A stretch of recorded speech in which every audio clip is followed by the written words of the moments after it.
Hello बच्चों, Rahman mathematics classes में आपका स्वागत है। आशा करते हैं, उम्मीद करते हैं आप लोग अच्छे से होंगे, अच्छे से पढ़ाई लिखाई कर रहे होंगे और अपने एग्ज़ाम की तैयारी में लगे होंगे। तो आज मैं इस क्लास में आप लोगों को प्रश्नावली 3.6 यानी एक्सरसाइज 3.6 पढ़ाऊँगा।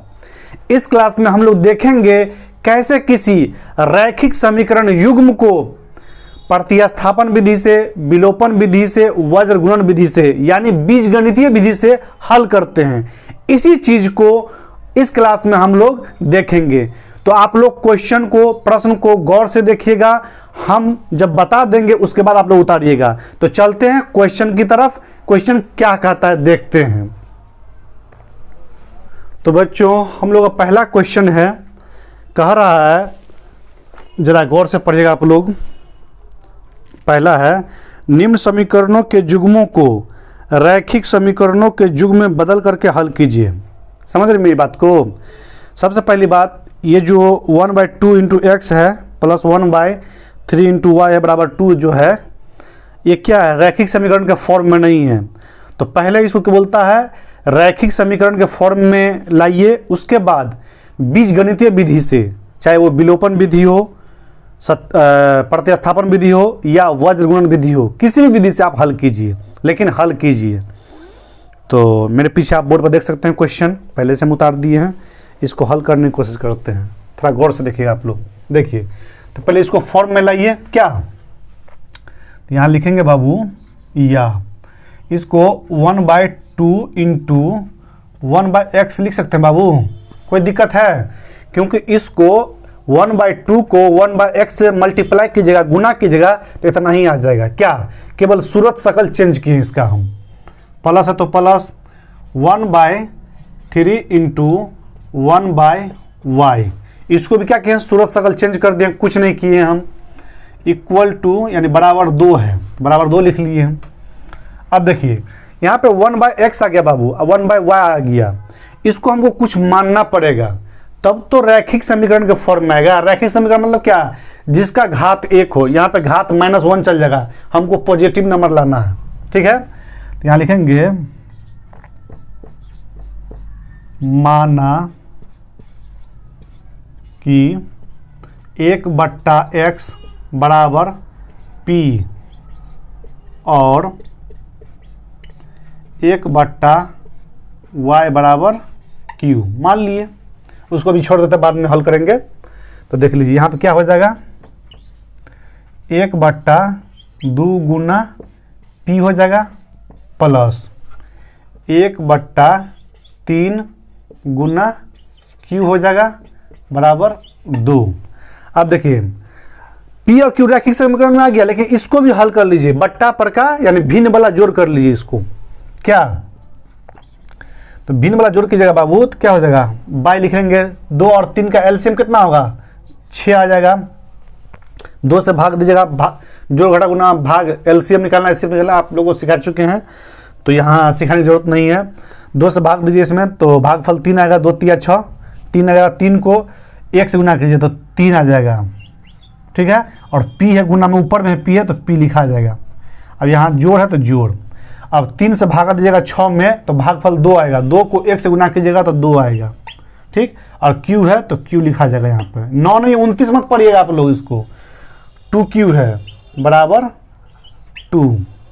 अब देखिए इस 6 को इधर ले जाइए, क्रॉस मल्टीप्लाई गुना के हिसाब से। ठीक है, तो यहाँ लिखेंगे इसीलिए 3p प्लस 2q बराबर 6 दूना 12। समीकरण 1 मुझे प्राप्त हो गया। क्या? ये रैखिक समीकरण मुझे प्राप्त हुआ है। अब दूसरा वाला प्राप्त करते हैं। यहां से देख लीजिए, देख लीजिए, इसको आप या लिखिएगा 1/3 into 1/x plus 1/2 into 1/y equal to 13/6। क्या? तो देखिए 1/x को यहाँ से बाबू हम p लिख सकते हैं, कोई दिक्कत नहीं है। 1/3 into P plus 1/2 into Q equal to 13/6। Hindi English चलता है, कोई दिक्कत नहीं मैथ में। अब देखिए इसको बट्टा पर का जोड़ कर लीजिए या भिन्न वाला जोड़ कर लीजिए। देख लीजिए 3 2 का एलसीएम कितना आ जाएगा, लौसा 6 आ जाएगा। 3 से भागा दीजिएगा इसमें 6 में तो भागफल 2 आएगा। 2 को 1 से गुना कीजिएगा तो 2 आएगा, ठीक। और पी है ऊपर में गुना में तो पी लिखा जाएगा, है ना जी, प्लस। अब 2 से भाग दीजिएगा 6 में तो भागफल 3 आएगा। 3 को 1 से गुना कीजिएगा तो 3 आएगा। और गुना में ऊपर में, ये बट्टा में नहीं है जी, नीचे में नहीं है, ये ऊपर में है तो ये क्यू लिखा जाएगा। ये 39 नहीं है, बार बार आप लोग बोल रहे हैं, ये 29 नहीं है, 2Q है, ये 3Q है, ठीक है, बराबर 13/6। अब देखिए बराबर के इस साइड नीचे में 6 है और बराबर के इस साइड नीचे में 6 है, दोनों 6 कट जाता है, 6 कट जाएगा, यानी केवल बच जाएगा। इसीलिए 2P + 3Q बराबर 13 यानी 13 समीकरण 2। यानी क्या देखे बाबू, हमको रैखिक समीकरण 1 और रैखिक समीकरण 2 यानी 2 समीकरण हमें प्राप्त हो गया है, ठीक है। तो इस दोनों समीकरण को हम लोग हल करेंगे, जो विधि लागू होगा उस विधि को यूज करके। तो जगह की कमी है, आप लोग जल्दी से इसको उतारिए, अगला स्टेप बताते हैं आप लोगों को।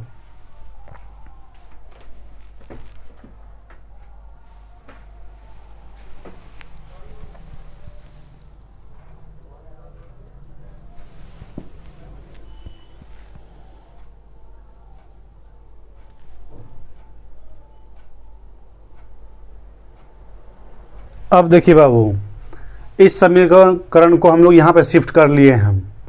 अब इसको या तो आप प्रतिस्थापन विधि से हल कीजिए या विलोपन विधि से या वज्र गुणन विधि से, ठीक है, किसी एक विधि से। तो इसको हम लोग आज पहले विलोपन विधि से हल करते हैं। विलोपन विधि का मतलब समझते करते हैं आप लोग, यानी कि विलुप्त कर देना किसी एक पार्ट को, या तो पी को खत्म कर दीजिए, विलुप्त कर दीजिए, गैप कर दीजिए, और क्यू को रखिए, या ना क्यू को गैप कर दीजिए, विलुप्त कर दीजिए, खत्म कर दीजिए और पी को रखिए, ठीक है। तो विलोपन विधि का रूल होता है किसी एक पार्ट को बराबर कर लेना था। इधर 3P है, इधर 2P है, इसको बराबर कैसे करेंगे, तो इधर भी जब तक इसको हम 3 नहीं करेंगे, यानी कि ये 3 है और ये 2 है, दोनों को बराबर करना होगा। यानी कि इसमें अगर हम 3 से गुना कर दें और इसमें 2 से गुना कर देंगे तो दोनों 6 हो जाएगा बाबू। 6 हो जाएगा तो दोनों कट सकते हैं, घटा देंगे तो लिखेंगे यहाँ पर विलोपन विधि। विलोपन विधि से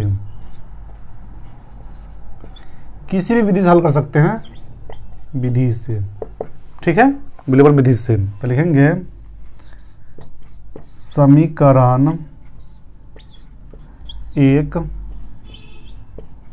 को 2 से गुना करने पर, 2 से गुना करने पर क्या बाबू, तो गुना कीजिए 2 से, तो कितना हो जाएगा, 3 दूनी 6 + 2 दूनी 4Q बराबर 24। ये हो गया, इसको समीकरण 3 मान लीजिए, ठीक है बाबू। अब देखिए समीकरण 2 को 3 से गुना कर दीजिए, लिखेंगे समीकरण 2 को 3 से गुना करने पर, है ना बाबू। चलिए गुना किया जाए, तो इसको 3 से कीजिएगा बाबू, तो क्या होगा, 3 दूनी 6 + 3 तिहाई 9, क्यू है तो क्यू लिख लीजिए,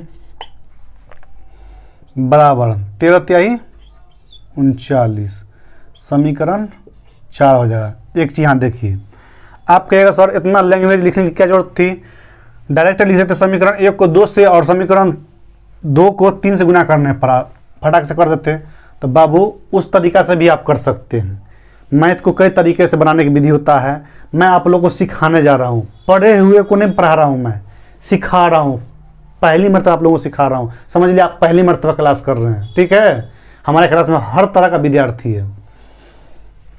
तो बना लिए।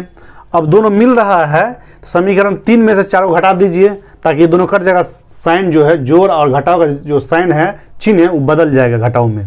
तो लिखेंगे समीकरण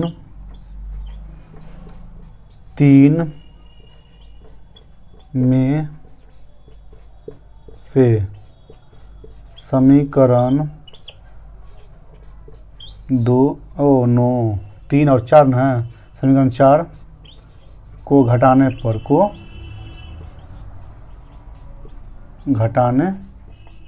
पर ये भाषा आपको लिखना ही पड़ेगा, थोड़ा टेढ़ा हो रहा होगा, समझ रहे हैं आप लोग इस बात को। तो देखिए क्या हो जाएगा 6p + 4q = 24 और ये है 6p + 9q = 39। इतना हो गया। अब इसको घटाइएगा बाबू तो थोड़ा हमको झुकना पड़ेगा। चलिए झुक गए और इसका क्या होगा सिंबल चेंज होगा यानी साइन चेंज होगा। चिन्ह यदि जोड़ है तो ये घटा हो जाएगा, ये जोड़ है तो घटा हो जाएगा, यहाँ भी जोड़ है तो ये घटा हो जाएगा। आप देखिए अब क्या हो गया, ये प्लस वाला हो गया, ये माइनस वाला हो गया। तो 6 में से 6 जाएगा तो 0 यानी, तो इसमें बीजगणित में जनरली बाबू 0 नहीं करते, काट देते हैं, काट दिया जाता है, कट गया। अब देखिए 9 में से 4 चला जाएगा तो कितना हो जाएगा 5 बच जाएगा, 5 क्यू है तो क्यू। अब देखिए 9 की जाति क्या थी, 9 में से घटा है ना, प्लस माइनस का खेल हो रहा है यहाँ पर। तो क्या किए बड़ा में से छोटा घटा लिए हैं तो 5 आ गया, लेकिन किस में से घटा है तो 9 में से घटा है। 9 की जाति क्या है तो 9 की जाति माइनस है तो माइनस लगा दिए यहाँ पर। अब देखिए यहाँ बराबर है, दिखाई पड़ रहा है क्या, बहुत नीचे हो गया ना, नहीं दिखाई पड़ रहा होगा तो आप लोग समझ लीजिएगा -5q आ गया यहाँ पे। अब -39 में से +24 को घटा लीजिए तो देखिए बड़ा में से छोटा घटाइए, 9 में से 4 गया तो 5 और 3 में से 2 गया तो 1। अब किस में से घटाए 39 में से, उसकी जाति क्या माइनस का, तो माइनस लगा दिए। यहाँ पर दिखा देता है आप लोगों को, तो शायद दिखाई नहीं पड़ रहा होगा आप लोगों को, बहुत नीचे हो गया है। देखिए यहाँ घटा क्या है बाबू -5q = -15 इतना आया है। ठीक है, ये दिखाई पड़ रहा है तो ठीक, नहीं पड़ रहा है तो यहाँ पे लिख लीजिए इतना आया है। अब इसको काट सकते हैं हम लोग, ये माइनस कट जाएगा, 5 से कम 5 और 5 तिहाई 15, 3 मरतबा कट जाएगा, यानी इसीलिए q = 3 होगा बाबू। ये 1 नीचे जाएगा तो 3/1 हो जाएगा, 3/1 को क्या लिखते हैं 3 में लिखते हैं, q का मान आ गया। अब इस q के मान को या तो आप समीकरण 4 में डाल दीजिए या समीकरण 3 में डाल दीजिए, उससे p का मान निकाल लीजिए। तो किसी एक में डालिए, कौन आसान है, आसान तो मेरा यही है, चाहे इधर भी डाल सकते हैं बाबू, समीकरण 1 में डाल दीजिए। क्या जनरली दोनों काम कर लिए हैं तो समीकरण 3 में डाला जाए, समीकरण 3 डालते हैं, देखेंगे समीकरण 3 में q का मान रखने पर तो क्या है 6p + 4q = 24 है ना बाबू। तो चलिए डालते हैं, तो 6p + 4 × q की जगह पर कितना हो जाएगा 3 हो जाएगा = 24। गौर से देखिएगा आप लोग, 6p = 24, ये 4 तिया 12 हो जाएगा बाबू, और ये बराबर के इस साइड जाएगा तो कितना हो जाएगा -12 हो जाएगा, देख लीजिए।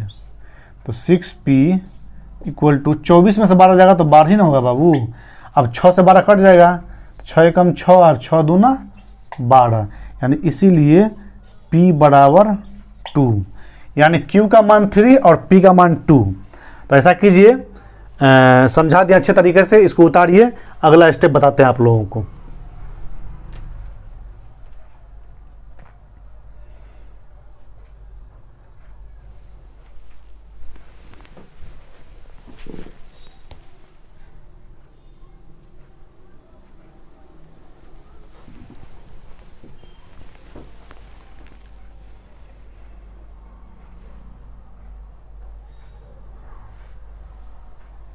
अब देखिए बाबू, हम लोगों को P का वैल्यू 2 निकला है और Q का वैल्यू 3 निकला है।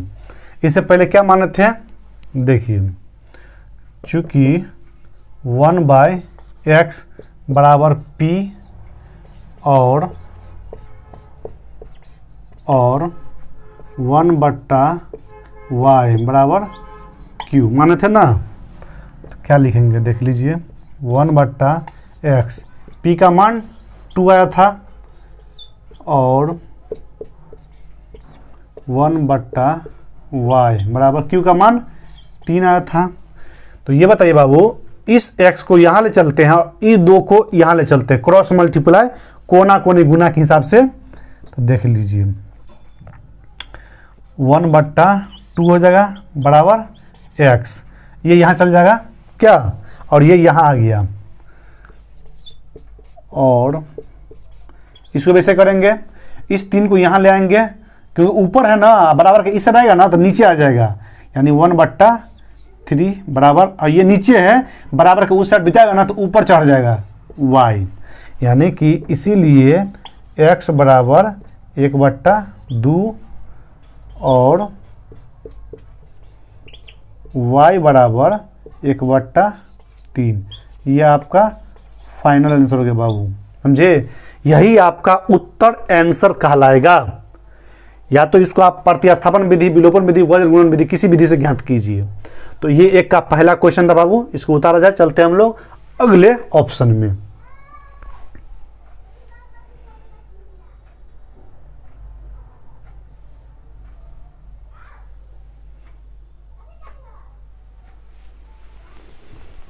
अब देखिए बाबू, मेरा ये सेकंड क्वेश्चन है, इसको भी हम लोग हल करते हैं। तो पहले हम लोग रैखिक समीकरण के पैटर्न पे ले आएंगे तब ना हल करेंगे।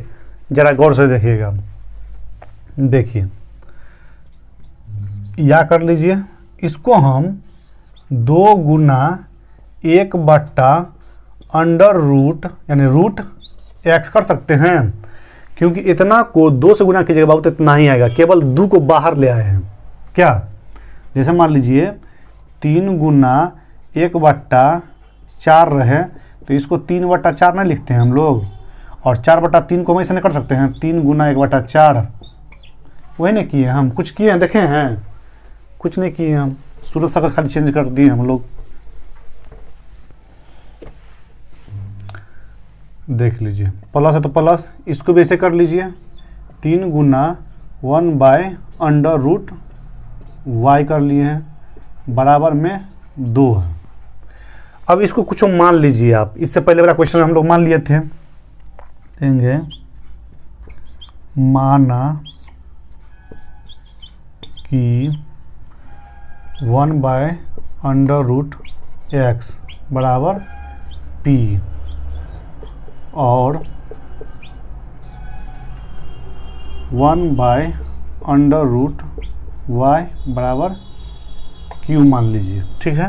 तो क्या हो जाएगा, हो जाएगा बाबू 2 इंटू पी हो जाएगा प्लस 3 इंटू क्यू हो जाएगा बराबर 2 हो जाएगा, यानी इसीलिए 2p प्लस 3q बराबर 2, समीकरण 1 हमें प्राप्त हो गया है ना बाबू। अब यहाँ देख लीजिए, अब देखिए इसको लिखेंगे बाबू, या 4 गुना 1/√x यानी 1/√x माइनस है तो माइनस 9 इंटू 1/√y मान लेंगे क्या, बराबर -1 है 1। अब यहाँ से p उठा लीजिए, यहाँ p रख दीजिए, क्या हो जाएगा बाबू 4 into P minus 9 into Q बराबर -1, यानी इसीलिए 4p minus 9q equal to -1, समीकरण 2, यानी समीकरण 1 भी प्राप्त हो गया और समीकरण 2 भी प्राप्त हो गया। अब इसको हम लोग सॉल्व करेंगे तो इस बार क्या किया जाए, विलोपन विधि से सॉल्व करें क्या कि प्रतिस्थापन विधि से।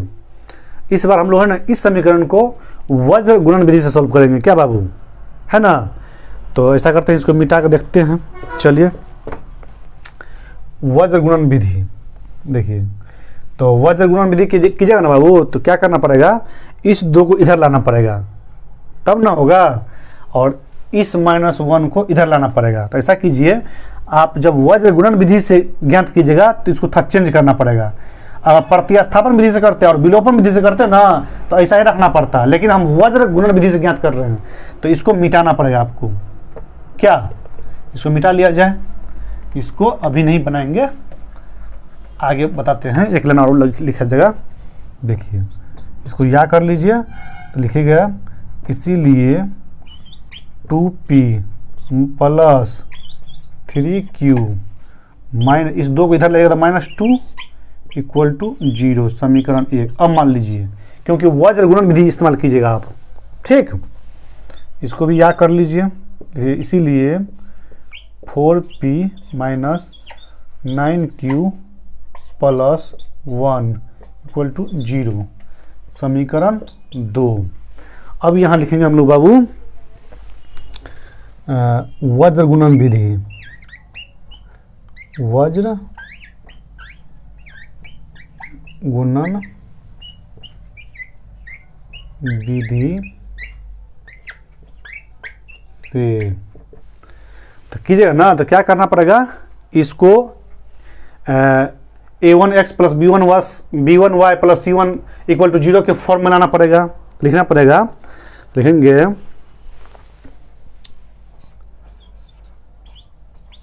दिए गए दोनों समीकरणों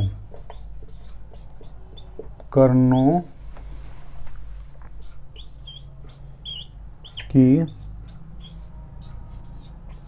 तुलना, थोड़ा टेढ़ा हो रहा बाबू, दिए गए दोनों समीकरणों की तुलना a1x + b1y + c1 = 0 और a2x + b2y + c2 = 0 से करने पर इतना इस बात को लिखना पड़ेगा आपको, ठीक है। तो ऐसा कीजिए, जगह कमी है, उतारिए इसको, अगला स्टेप बताते हैं आप लोगों को।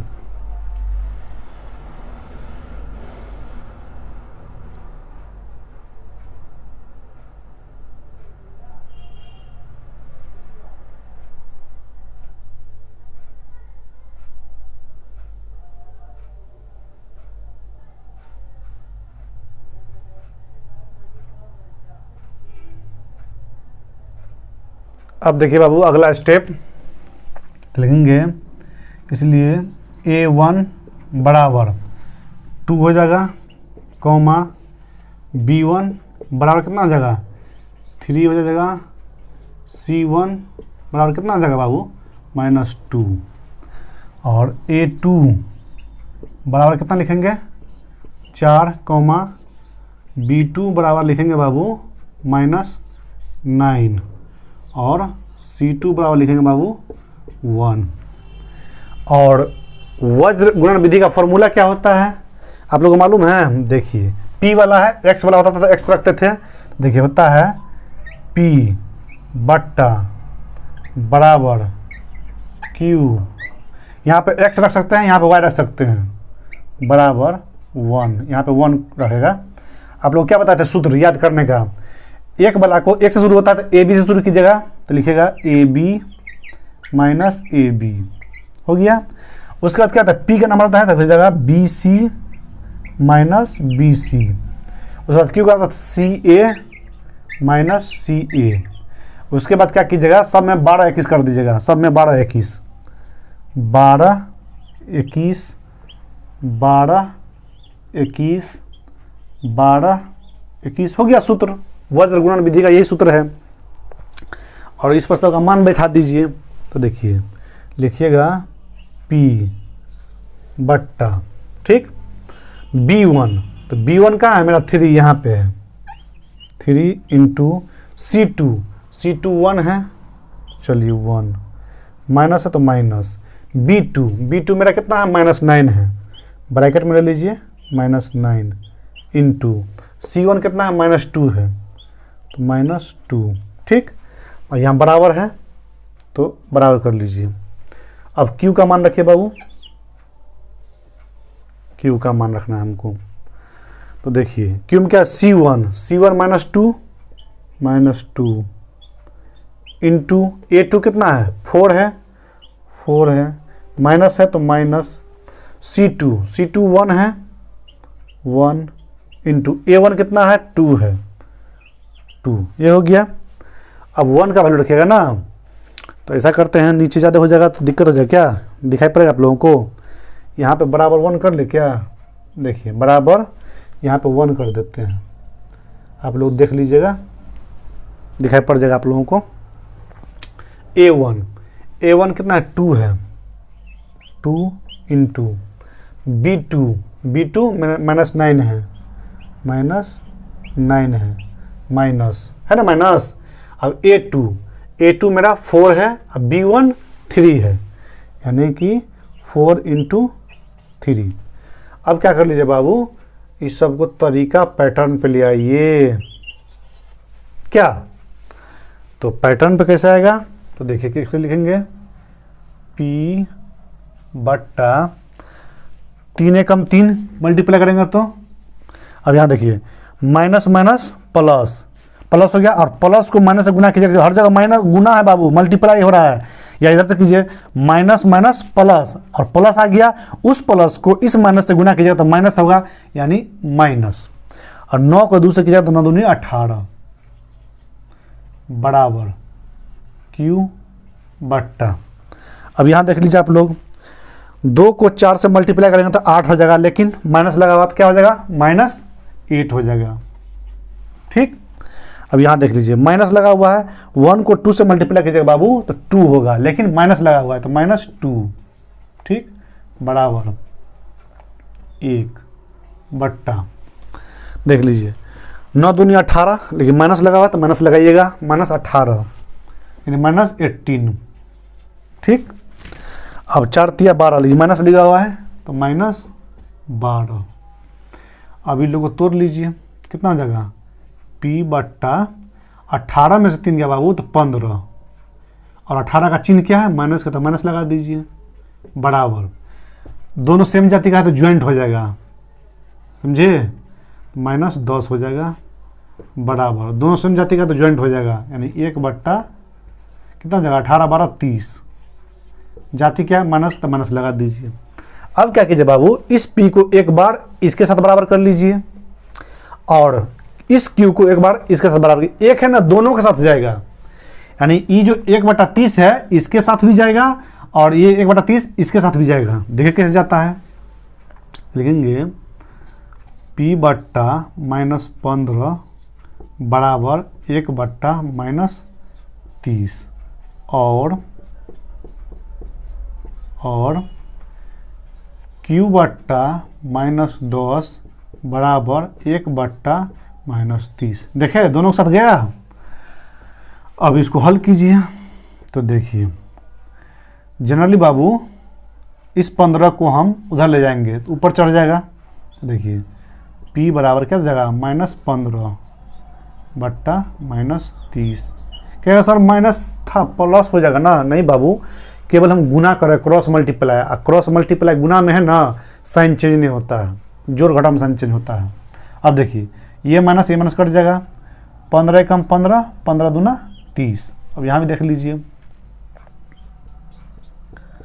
और Q बड़ा कितना हो जाएगा, ये वाला इधर जाएगा तो -10 बट्टा -30, माइनस कट जाएगा, 10 से कटता है 30, 10 एकम 10, 10 तिया ही 30, यानी इसीलिए P बराबर 1/2 और यानी 1/2 और Q बराबर 1/3, यानी P का भी मान निकल गया और Q का भी मान निकल गया। अब इस मान को अंडर रूट एक्स जो 1/√x माने थे 1/√y माने थे वहाँ पुट करेंगे, ठीक है। तो ऐसा कीजिए, आप पहले इसको आप लोग उतारिए, उसके बाद अगला स्टेप बता देते हैं आप लोगों को।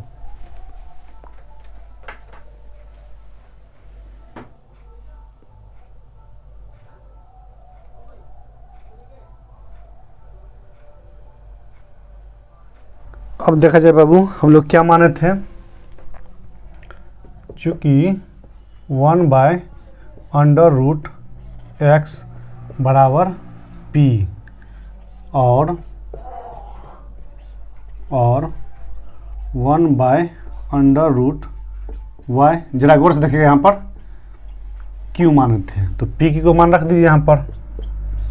देखिए 1/√x बराबर p का मान आया था 1/2 और 1/√y बराबर q का मान आया था 1/3।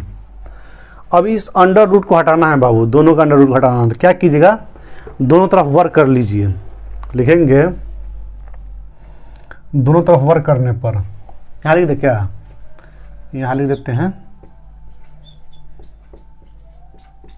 दोनों नहीं, नीचे में लिख देते हैं, बेहतर रहेगा, वहाँ जगह बचेगा तो कुछ काम कर लेंगे।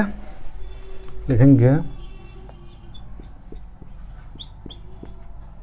दोनों तरफ वर्ग यानी स्क्वायर करने पर, स्क्वायर कीजिए, देख लीजिए क्या हो जाएगा, 1/√x का होल स्क्वायर बराबर 1/2 का होल स्क्वायर, ठीक। और इधर भी करना है ना, स्टेप बाय स्टेप चलिए, मज़ा आ जाएगा। 1/y का होल स्क्वायर बराबर 1/3 का होल स्क्वायर। 1 का स्क्वायर कीजिएगा, ब्रैकेट हटाइएगा अब, तो 1 में होगा, क्या होगा बाबू, 1 होगा बट्टा रूट अंडर x का होल स्क्वायर कीजिएगा बाबू, तो रूट हट जाएगा, क्योंकि आप लोग बचपन में पढ़ा चुके हैं छोटे क्लास में, रूट अंडर x रहता है ना, इसका स्क्वायर होता है, इसका मतलब होता है, जानते क्या होता है, अंडर रूट 2 बार है, x गुना अंडर रूट x, यानी कि अंडर रूट एक्स स्क्वायर, और जो अंदर में स्क्वायर रहता है वो निकलता है तो बाहर x हो जाता है। कैसे, मान लीजिए यहीं पर अगर अंडर रूट 5 का स्क्वायर, यानी कि कहीं ना कहीं ये 25 है, कैसे निकलता है, यहाँ से देख लीजिए, डायरेक्ट 5 निकाल दीजिए, या यहाँ से निकाल लीजिए, अंडर रूट 25 का क्या होता है, 5 होता है, देख रहे हैं, या तो डायरेक्ट निकालिए या इस तरह से निकालिए, तो हम तो डायरेक्ट निकाल दिए हैं, यानी अंडर रूट एक्स स्क्वायर रहे बाबू, तो उसका जो मान आता है x आता है, वो कैसे आता है देख लीजिए, आप लोगों को पढ़ा चुके हैं हम कैसे तोड़ते हैं इस चीज़ को, यहाँ देख लीजिए, यहाँ पावर है बाबू, अंडर रूट जो हटेगा ना बाबू, तो पावर में हाफ से गुना हो जाएगा ना, यानी कहीं ना कहीं अंडर रूट का मान हाफ होता है, यानी कि x पहले से 2 है, इसके अंडर रूट जब हट गया तो गुना में हाफ, पावर में हाफ से गुना हो जाएगा। अब जब गुना हो जाएगा तो ये ऊपर में 2, नीचे में 2, ई 2 कट जाएगा, बराबर हो जाएगा x का पावर में 1, और किसी चीज़ के पावर में 1 वही चीज़ होता है, देखे आया x, बस वही करना था, यानी इसका हो जाएगा x हो जाएगा बाबू, बराबर 1 का स्क्वायर 1 के होगा और 2 का स्क्वायर 4 हो जाएगा, ठीक है। यहाँ भी देख लीजिए 1/y हो जाएगा, ये 1/9 हो जाएगा, ऊपर इसके भी ऊपर में 1 और इसके भी ऊपर में 1, नीचा में x नीचा में ही, दोनों को पलट दीजिए, अगर इधर पलटिएगा तो इधर भी पलट जाएगा, रूल कहता है, या नहीं पलटिएगा, नहीं समझ में आता है तो इस x को 1 से गुना कर दीजिए, इस 4 को इससे गुना कर दीजिए, क्रॉस मल्टीप्लाई गुना, वही आएगा, क्या देख लीजिए, नहीं समझ में आ रहा है आप लोगों तो, 1 गुना 4 बराबर x गुना 1 हो जाएगा ना, यहाँ भी बाबू क्या हो जाएगा, y गुना 1 वहाँ कर सकते हैं ना, बराबर 1 गुना 9 कर सकते हैं, यानी कि कहीं ना कहीं इसीलिए x बराबर 4 और क्या बाबू y बराबर 9 आपका आंसर हो जाएगा। दिखाई पड़ रहा है क्या आप लोगों को? x बराबर 4 और y बराबर 9 आंसर आया है। इसी टाइप से निकलना था, कुछ था इसमें, ये समझाने के लिए लिखे हैं बाबू, ये आप लोगों को समझाने के लिए लिखे हैं हम, इसको मत उतारिएगा इसमें, ठीक, ये समझाने के लिए बताए थे हम। तो इस तरीके से हम लोगों को यानी कि रैखिक समीकरण युग्म का मान निकालना था, यानी x का मान 4 और y का मान 9 आया है। तो बच्चों मैं आप लोगों को शुरू से ही बोल रहा हूँ, मैं आप लोगों के फरमाइश पर छोटा छोटा वीडियो बना रहा हूँ, ठीक है, यानी कि हर क्लास में मैं आपको 2 से 3 क्वेश्चन हल करवाऊँगा, यानी कि 25 से 30 मिनट का मेरी कोशिश है वीडियो बना के यूट्यूब पर डालने का, ताकि आप लोगों को पढ़ने लिखने में आसान हो, सुविधा हो, ठीक है। तो आप लोगों से मेरी गुजारिश है कि अगर थोड़ा सा भी मेरा पढ़ाना आप लोगों को अच्छा लगा हो तो प्लीज़ कमेंट करके कमेंट बॉक्स में जवाब दीजिएगा, और मेरे इस वीडियो को लाइक कर दीजिएगा, चैनल को सब्सक्राइब कर लीजिएगा, और बेल आइकन का घंटी जो वहाँ पे दिया हुआ है दबाना नहीं भूलिएगा, ताकि मैं यूट्यूब पर जो भी वीडियो अपलोड करूँ वो आप लोगों तक नोटिफिकेशन में पहुँच जाए और आप लोग इसका फ़ायदा उठा सकें, ठीक है बच्चों। तो आप लोग अच्छे से मेहनत कीजिए, अच्छे से पढ़ाई लिखाई कीजिए, एग्जाम का टाइम चल रहा है, ठीक। तो चलते हम लोग नेक्स्ट क्लास में, तब तक के लिए आप लोगों का दिन शुभ मंगलमय हो। जय हिंद।